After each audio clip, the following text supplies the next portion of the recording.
He told police where Maleah Davis's body was 5 days before Cornell X broke the news. Darion would confess to him that while he was sitting at the kitchen table doing something on his phone, Maleah tried to crawl in his lap. Chiffon said Vince was frustrated about something and shooed Maleah away. When she came back for the second time, he said Vince then picked Maleah up and threw her, causing her to hit her head. Vince told him she became unresponsive and he went to go lay her in her bed.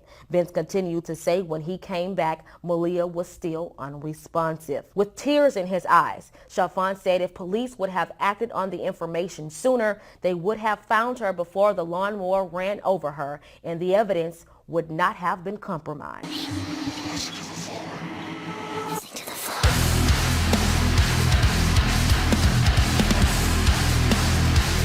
What up, what up? It's iCkEdMeL. Sorry that I haven't posted in like 5 days. I've been spending a lot of time with my daughter and really enjoying those moments and times, and it's irreplaceable. But today there was kind of an update, and I say kind of an update because it's mostly what we've been saying on this channel for like 2 weeks long. Now, before we get into the context and details, I want to share with you a personal project of mine that I hope works out. It's I have this Teespring store, iCkEdMeL store, and it's this custom design I had made, Stop Child Abuse. Not only that, okay, 50% of the proceeds are going to go to Prevent Child Abuse America. So you can support the channel, you can support a cause. The other thing I did was with the design is I had the website that you're supporting put on the back because I want people to know that you didn't just buy this shirt at a dollar store, it's for a cause. So you can support the channel, you can support the nonprofit organization. One of my favorite programs within PreventChildAbuse.org is this Healthy Families America. Now, you can read some of the things that they've done. They do programs, legislation, research, public awareness. You can read some of that behind the scenes, but let me just tell you my personal experience as a father, and I hope that more of these organizations out there realize that fathers, men, we're parents. There's some fathers out there doing it on their own, and what I experienced is that when I was in the hospital, half of the nurses, they walked into the room, they wouldn't look at me, they wouldn't acknowledge me, they would just talk to mommy, or here's what you need to know, here's the education. But what about me? I personally experienced that, and I can sense the frustration from some fathers. And to give you a little bit more personal experience is that there was a video, thankfully, that a nurse showed me in the hospital that showed me how to deal when a child is crying, when she's frustrated, what you need to do. And what I learned is, and it helped me out, is that when your baby, it's so frustrating as a parent when your child's crying, wah, wah, wah, wah. Nothing. You changed the diaper, you fed the baby, you done everything you could do for the baby, and the baby is just crying because they can't communicate. It can be so frustrating for a person.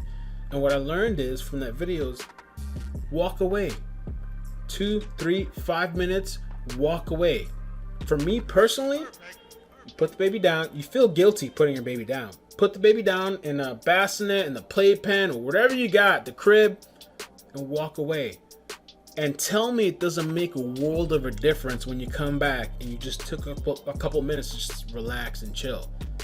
Nobody ever told me that, and that's helped me so many times because I saw that video. The other thing too, for me personally, yelling, getting loud with a child, personally, it doesn't work. My daughter, she's just more sensitive to when I speak. Other people can tell her stuff.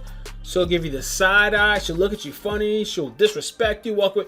Me, if I even raise my voice slightly, she could break down crying. I don't know what it is with daughters and their fathers, and it's not effective is what I learned. It's really not effective. It's more effective to talk to the child. Hey, this is wrong. Correct them, but also show them this is how you do. Take patience. Anytime I've ever been impatient, I've learned personally has not been effective. And a lot of fathers aren't told that information. And you can tell me that I'm ranting and I'm wasting your time on this video, but this is what I started YouTube on. My daughter, I started YouTube on parenting and all that stuff and all the things that I learned, safety tips.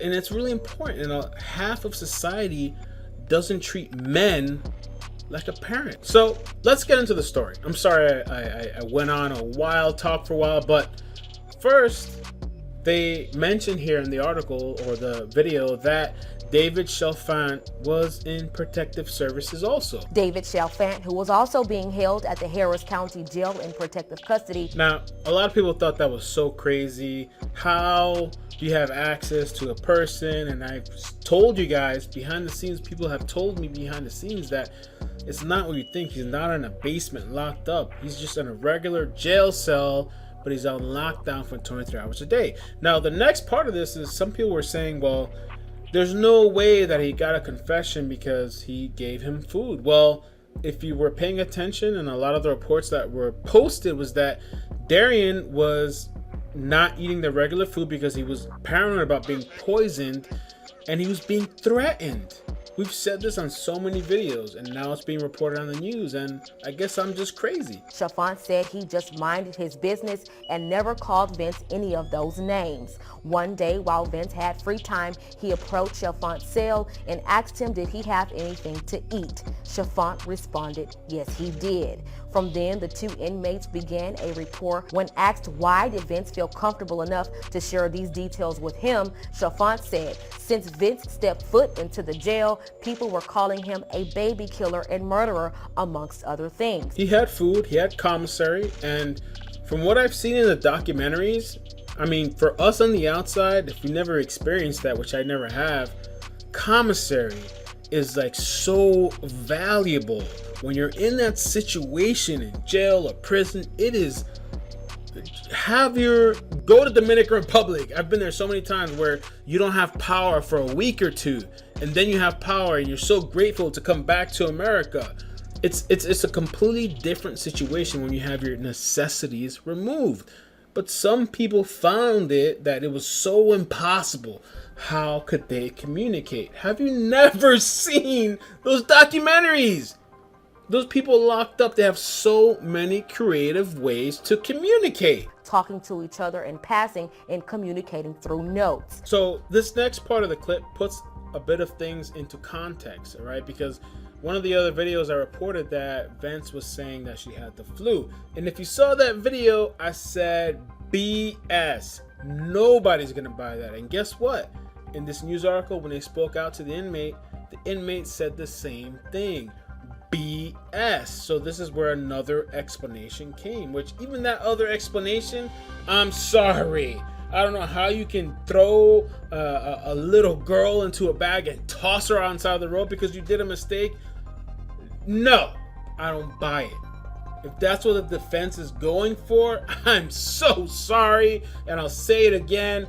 Good luck with a jury that's going to feel sympathetic to a man that threw a child in a garbage bag and threw her on the side of the road. Please have a better explanation or some sort of crap besides that, because I don't buy it. Please, you better get some mentally handicapped people as a jury that's gonna buy that crap and feel sympathetic, because I'm not. Come up with something better, please. He then said Vince told him that Maleah died in her sleep because of the flu. Chalfant told him, no one is going to buy that story, man. We saw a picture of her skipping behind you on the news. She wasn't sick. And the final clip, which is where a lot of people have been asking this question. If it was a mistake, why would you take this little girl all the way to Arkansas? When asked, why did he drive her body all the way to Arkansas if he says what happened was an accident? Chalfant said he panicked because of Maleah's skull fracture she had before. Vince would then draw a map for Chalfant telling him Maleah was in Arkansas. So that was it for the clips. And you know, the interesting thing is that I've had people tell me, well, you seem to be the unbiased person.